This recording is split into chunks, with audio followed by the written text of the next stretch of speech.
Good afternoon, welcome to GrainTV. It's December 13th, 2013. I'm Logan Burgess. To my right here is Brock Shimano to help wrap up a mixed trade here for the grains throughout the week. Let's jump into the quotes and see how the grains closed out Friday's session. We saw corn continuing to trade lower, down 8 3/4. Soybeans battled back late in the session to close in positive territory, up 3 3/4 cents. Chicago wheat continued to move lower, down 5 cents. Kansas City wheat off 5 3/4.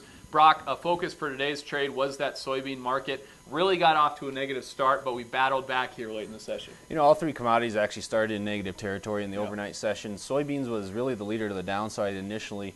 We went back down, and if we take a look at this January soybean chart here, we did go down and retest those levels that we saw in early December, those lows that we were looking for support around that 1310, 1311 area. We went down and tested those again here today. Support did hold. Ultimately, towards the end of the day, we did end up positive. And I think a lot of what was going on there was we saw some commodity funds come in and start buying some contracts. We saw funds buy about 3,000 contracts today. And in addition to that, I think we saw some profits being taken off the table after hitting a new near-term high before the USDA WASDE reports around 13.53. We were off about 40 cents from those highs, so I think we were seeing some profits being taken ahead of the weekend, and that pushed us back above into positive territory to end the day. But yeah, you know, I think this 13.12 area is really shaping up as an important price level for the January contract. You can see here that over the last several trade sessions, we've really tested it 4 times, and we see buying interest return to the market around those price levels. So I think this has been kind of working to establish the bottom side of a range that we might trade in. But with that being said, if we get a close below 13.12, I think it's going to be an indication to a lot of technical traders that this market may be primed for a move to the downside. It really seems like after the USDA report on Tuesday, the market sentiment is turning a little bit more bearish. So as a producer right now, I'd keep a close eye on that 13.12 area and be ready to take some action if we see the bottom to start falling out of the bean market. You know, we do get some new fundamental news on Monday as well by way of the NOPA crush numbers. In the USDA WASDE report on Tuesday, we did see the USDA raise the anticipated crush figure by about 5 million bushels for this upcoming year. If we take a look at what the average of the analyst guesses are for that NOPA crush figure, you can see that on the right-hand column here that we're expecting about 161 million bushels to be crushed during the last month of November. Take a look at where that compares to where we were last year at this same time, about 4 million bushels above where we were last year at this same time. If we do see a figure come in around that 161 million bushel area, that'll be the highest November ever recorded, and it'll also be the 3rd highest month of any month since January 2002, since they started keeping records on this. So that could be supportive for the soybean market. Something else to take a look at here is the soy oil stocks. We are quite a bit lower than where we were last year at the same time, about 900 million million pounds below where we were last year at the same time. So there's, you know, really there's a need for us to rebuild the soy oil stocks right now.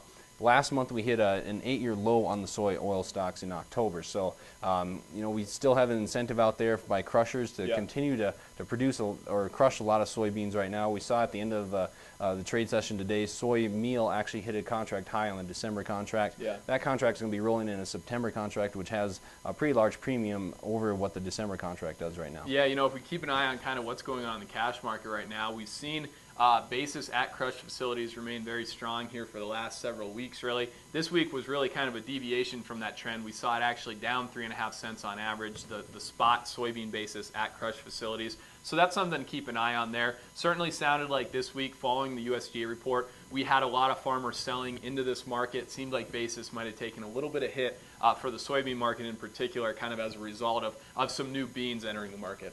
Yeah, I think there was some rumors of a lot of farmers selling into the markets there. That did put a little bit of pressure on the soybean markets. If you take a look at corn now, you know, let's take a look at the March daily corn chart here.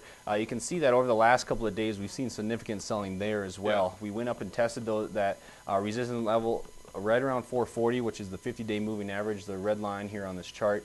We've sold off significantly from there, and I tend to think that you know, some of the demand concerns out there are really starting to weigh on this market in general. Yeah, you know, if we look at the numbers reported by the USDA on Tuesday, really in terms of ending stocks, those should have supported the trade. We didn't see that. We had exceptionally strong ethanol production numbers reported on Wednesday. That really didn't seem to support the trade either. And as you said, Brock, it really seems like a lot of people right now are becoming concerned about domestic demand as well. One story that we had yesterday in the trade was proposed legislation by Dianne Feinstein to remove the ethanol mandate here moving forward.